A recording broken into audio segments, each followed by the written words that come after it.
কাছে প্রশ্ন, আমরা এতদিন যে আলোচনা করলাম লড়াইটা কাদের বিরুদ্ধে? বিজেপি সরকার বিরুদ্ধে। হিন্দুদের বিরুদ্ধে নয় তো? হিন্দুর বিরুদ্ধে নয় তো? হাত তুলে যান, হিন্দুর বিরুদ্ধে নয় তো? কারণ হিন্দুরা আমাদেরও সাথে, যোগ্য হিন্দু, শিক্ষিত হিন্দু, সমাজসেবী হিন্দু, ভ্রাতৃত্ব বন্ধু, তারা আজও আমাদের সঙ্গে এইভাবে কাঁধে কাঁধ মিলিয়ে তারা আমাদের সঙ্গে পথে আমাদের সঙ্গে লড়াই করছে। সুতরাং এই লড়াই, যে চায়ের দোকানে থাকা মানুষ সে চায় কিভাবে বিক্রি করতে সেটা জানে। একজন চায়ের দোকানের মালিককে দেশের মালিক বানানো যায় না।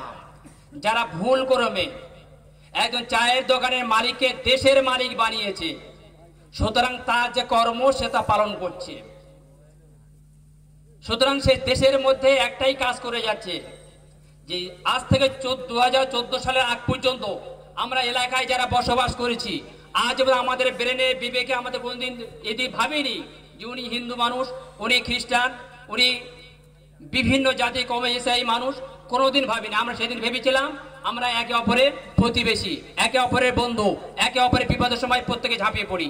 কিন্তু 2014 সালে যখন নরেন্দ্র মোদী ক্ষমতায় বসেছে, তিনি সমাজের ভারতের জন্য একদিক থেকে ভারতের সম্পদগুলো লুটে পুটে যেভাবে বিক্রি করে শেষ করেছে, সব শেষ করে দেখছে এবারে ওয়াকফ সম্পত্তি, যে সম্পত্তি ভারতবর্ষের মধ্যে সব থেকে বেশি সম্পত্তি, রেলের পরে যদি কোনো সম্পত্তি বেশি থেকে থাকে সেটা হলো ওয়াকফ সম্পত্তি।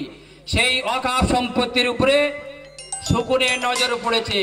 এই সম্পত্তিটা বিক্রি করতে পারলে হয়তো ওনার শখ মিটবে, কিন্তু মোদী শাহ হুঁশিয়ার, কোন সম্পত্তি হাত দিয়েছো? যে সম্পত্তি বাঁচানোর জন্য দেশের মানুষ, শুধু মুসলিম নয়, আমার হিন্দু ভাইরা তারাও পথে নেমেছে।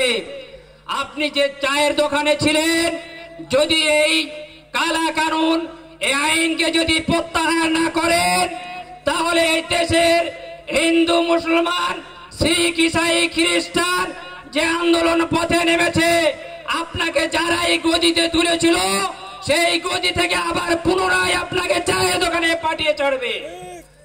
বন্ধুগণ, আপনারা যারা বসে আছেন মনে রাখবেন, আজকের জনসমাবেশ এখানেই শেষ নয়। আমার সাদ্দাম ভাই বলছিলেন ইমাম এখানে উপস্থিত, আমরা আগে নামাজ পড়তে যাব না। আমাদের ওহদের ময়দান, যে ময়দান জয় ছিল, কিন্তু নেতার নেতৃত্বটাকে একটু বেসরণ হওয়ার জন্য, বেখিয়াল হওয়ার জন্য, নেতার কথা না মানার জন্য ওহদের ময়দানে ক্ষণিকের সময় পরাস্ত হতে হয়েছিল। সুতরাং যে ওলামা সমাজ বিভিন্ন দেশ জুড়ে যে প্রতিবাদ প্রতিরোধ গড়ে তুলেছেন, আপনাদেরকে কাছে অনুরোধ করব হাত জোড় করে, আপনার নিজে থেকে কোনো সিদ্ধান্ত নেবেন না। ওলামাদের যারা নেতৃত্ব দিচ্ছেন তাদের ফলো করুন। তারা সর্বসময়ের জন্য আপনাদের এই প্রতিবাদ একদিনের জন্য নয়, একদিনের জন্য প্রতিবাদ নয়, এই প্রতিবাদ, এই লড়াই দীর্ঘায়িত লড়াই। যতক্ষণ না ওয়াকফ বিল প্রত্যাহার করছে, কালাকানুন প্রত্যাহার করছে, ততদিন এই লড়াই আমাদের জারি রাখতে হবে। সুতরাং কোন রকম বিজেপি আরএসএস এর পাতা ফাঁদে চক্রান্ত পা দেবেন না। যদি পা দিয়ে ফেলেন, একটা মানুষের ভুলের জন্য টোটাল সারা ভারতবর্ষের এই গণ আন্দোলনকে তারা রুখে দিতে পারে। যেমন কিনা উত্তরপ্রদেশে আজ আমরা বুক ফুলিয়ে গোলা ফাটিয়ে এখানে প্রতিবাদ করে যাচ্ছি, স্বয়ং আমাদের এমএলএ এসে প্রতিবাদ করে গেছেন। উত্তরপ্রদেশের মতো মানুষ সেখানে প্রতিবাদ করলে 2 লক্ষ টাকা করে জরিমানা দিচ্ছে। সুতরাং এই ভুলটা আমরা করব না। আমরা হিন্দু মুসলমান কাঁধে কাঁধ মিলে মনে এক বৃন্তে দুটি কুসুম। হিন্দু মুসলমান, মুসলিম তার নয়নমণি, হিন্দু তাহার প্রাণ। কাজী নজরুল ইসলামের, আমাদের রবীন্দ্র ঠাকুরের যে ভালোবাসার ভারতবাস, সেই ভালোবাসাকে টিকে রাখতে, আম্বেদকর সাহেবের যে সংবিধান সেই বাঁচিয়ে রাখতে আমাদের রক্ত দিয়ে জীবন দেও, এই লড়াই আমরা জারি রাখবো। এই বলে আমি আমার বক্তব্য শেষ করছি। আলহামদুলিল্লাহ ওয়া রাহমাতুল্লাহি ওয়া বারাকাতুহু।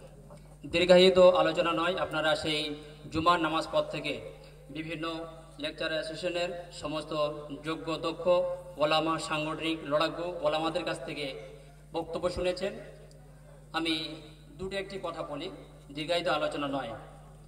মূলত আপনারা যারা এসে বসেছেন, লড়াইটা কাদের বিরুদ্ধে? আমরা যারা বসেছি আপনাদের কাছে প্রশ্ন, আমরা এতদিন যে আলোচনা করলাম লড়াইটা কাদের বিরুদ্ধে? বিজেপি সরকার বিরুদ্ধে, হিন্দুদের বিরুদ্ধে নয় তো? হিন্দুর বিরুদ্ধে নয় তো? হাত তুলে যান, হিন্দুর বিরুদ্ধে নয় তো? কারণ হিন্দুরা আমাদেরও সাথে, যোগ্য হিন্দু, শিক্ষিত হিন্দু, সমাজসেবী হিন্দু, ভ্রাতৃত্ব বন্ধু, তারা আজও আমাদের সঙ্গে এইভাবে কাঁধে কাঁধ মিলিয়ে তারা আমাদের সঙ্গে পথে আমাদের সঙ্গে লড়াই করছে। সুতরাং এই লড়াই, যে চায়ের দোকানে থাকা মানুষ সে চায় কিভাবে বিক্রি করে সেটা জানে। একজন চার দোকানের মালিককে দেশের মালিক বানানো যায় না। যারা ভুল করবে একজন চায়ের দোকানের মালিককে দেশের মালিক বানিয়েছে, সুতরাং তার যে কর্ম সে তা পালন করছে। সুতরাং সে দেশের মধ্যে একটাই কাজ করে যাচ্ছে, যে আজ থেকে 2014 সালের আগ পর্যন্ত আমরা এলাকায় যারা বসবাস করেছি, আজ আমাদের ব্রেনে বিবেকে আমাদের কোনদিন এটি ভাবিনি যে উনি হিন্দু মানুষ, উনি খ্রিস্টান, উনি বিভিন্ন জাতি কমিউনিস্ট মানুষ, কোনোদিন ভাবিনি। আমরা সেদিন ভেবেছিলাম আমরা একে অপরের প্রতিবেশী, একে অপরের বন্ধু, একে অপরের বিপদের সময় প্রত্যেকে ঝাঁপিয়ে পড়ি। কিন্তু 2014 সালে যখন নরেন্দ্র মোদী ক্ষমতায় বসেছে, তিনি সমাজের ভারতের জন্য একদিক থেকে ভারতের সম্পদগুলো লুটে পুটে যেভাবে বিক্রি করে শেষ করেছে, সব শেষ করে দেখছে এবারে ওয়াকফ সম্পত্তি, যে সম্পত্তি ভারতবর্ষের মধ্যে সব থেকে বেশি সম্পত্তি, রেলের পরে যদি কোনো সম্পত্তি বেশি থেকে থাকে সেটা হলো ওয়াকফ সম্পত্তি। সেই ওয়াকফ সম্পত্তির উপরে শকুনের নজর পড়েছে। এই সম্পত্তিটা বিক্রি করতে পারলে হয়তো ওনার শখ মিটবে, কিন্তু মোদী শাহ হুঁশিয়ার, কোন সম্পত্তি হাত দিয়েছো?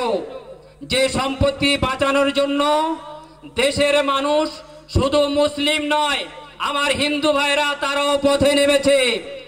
আপনি যে চায়ের দোকানে ছিলেন, যদি এই কালা কানুন, এই আইনকে যদি প্রত্যাহার না করেন, তাহলে এই দেশের হিন্দু, মুসলমান, শিখ, ইসাই, খ্রিস্টান যে আন্দোলন পথে নেমেছে, আপনাকে যারা এই গদিতে তুলেছিল সেই গদি থেকে আবার পুনরায় আপনাকে চায়ের দোকানে পাঠিয়ে চড়বে। বন্ধুগণ, আপনারা যারা বসে আছেন মনে রাখবেন, আজকের জনসমাবেশ এখানেই শেষ নয়। আমার সাদ্দাম ভাই বলছিলেন ইমাম এখানে উপস্থিত, আমরা আগে নামাজ পড়তে যাব না। আমাদের ওহদের ময়দান, যে ময়দান জয় ছিল, কিন্তু নেতার নেতৃত্বটাকে একটু বেসরণ হওয়ার জন্য, বেখিয়াল হওয়ার জন্য, নেতার কথা না মানার জন্য ওহদের ময়দানে ক্ষণিকের সময় পরাস্ত হতে হয়েছিল। সুতরাং যে ওলামা সমাজ বিভিন্ন দেশ জুড়ে যে প্রতিবাদ প্রতিরোধ গড়ে তুলেছেন, আপনাদেরকে কাছে অনুরোধ করব হাত জোড় করে, আপনার নিজে থেকে কোনো সিদ্ধান্ত নেবেন না। ওলামাদের